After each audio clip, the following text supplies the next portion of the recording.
Assalamualaikum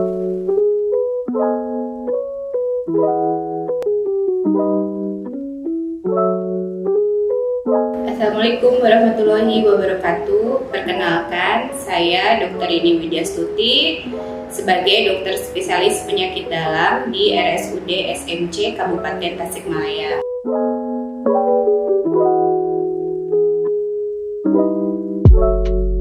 Virus varian Omicron ini merupakan virus COVID-19 ya, tapi yang bermutasi setelah adanya virus Delta. Virus ini memang lebih cepat penularannya, dikatakan 5 kali lebih cepat penularannya dibandingkan virus Delta yang sebelumnya melanda di kita, yaitu kita mengalami gelombang kedua dari adanya virus Delta.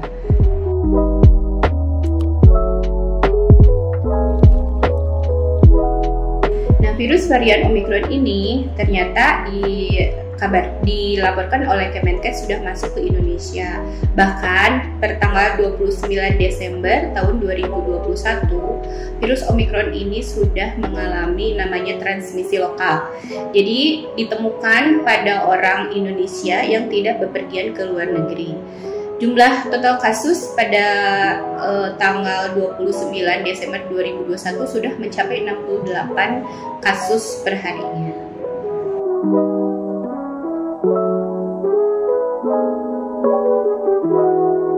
Gejala virus varian Omicron memang sebetulnya sih sama dengan gejala virus pada umumnya. Namun dibandingkan dengan virus Delta yang sebelumnya, ini jauh sangat berbeda. Ketika varian Delta, itu pasien mengalami yang namanya sakit tenggorokan, sesak nafas. Nah, kebanyakan pada virus varian Omicron ini, beberapa pasien justru tidak mengalami gejala yang signifikan, tetapi kebanyakan mereka mengalami gejala-gejala seperti hanya gatal-gatal tenggorokan, kemudian adanya pegal-pegal badan maupun batuk-batuk yang kering. Sejauh ini sih memang dilaporkan bahwa gejalanya tidak terlalu hebat dan tidak terlalu heboh seperti gejala pada varian Delta. Namun kita tetap harus waspada karena ada laporan kematian di luar negeri karena virus varian Omicron ini. Jadi tetap gejalanya itu memang ringan, namun kita harus waspada karena kita tidak bisa prediksi perkembangan gejala yang diakibatkan virus Omicron ini.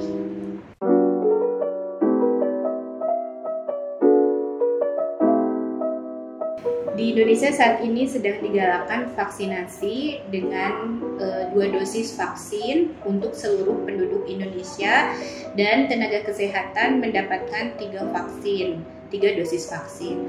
Hal ini memang tidak menjamin bahwa penularan virus COVID-19 ini dapat 100% dicegah oleh vaksinasi. Namun mudah-mudahan dengan vaksinasi ini merupakan salah satu usaha untuk mencegah derajat keparahan serta penularan juga. Nah, laporan di luar negeri bahkan sekarang sedang digalakkan vaksin COVID dosis ketiga untuk seluruh masyarakat ketika ada varian Omicron ini. Jadi memang vaksin yang sudah kita terima mungkin bisa mencegah, tapi tidak 100% dapat menghindari dari infeksi varian virus Omicron ini.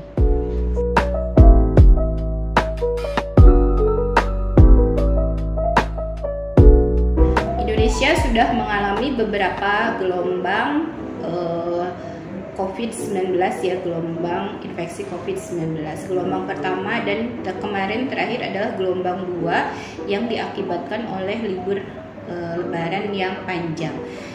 Nah, sekarang saat ini memang kita menghadapi libur Natal dan Tahun Baru.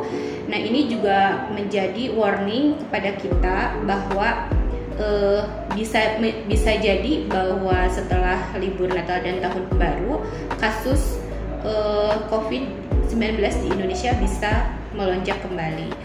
Untuk itu, kepada masyarakat ketika menghadapi libur Natal dan Tahun Baru tetap harus memperhatikan protokol kesehatan berupa 3M, yaitu tetap memakai masker, kemudian mencuci tangan, dan menjaga jarak.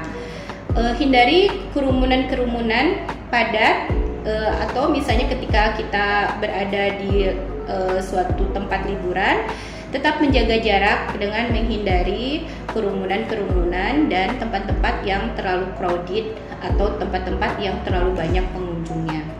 Nah, selain itu kepada masyarakat yang belum mendapatkan vaksinasi, harus segera mendapatkan vaksinasi karena vaksinasi COVID-19 ini sangat penting untuk mencegah penularan dan derajat keparahan dari terjadinya infeksi COVID-19.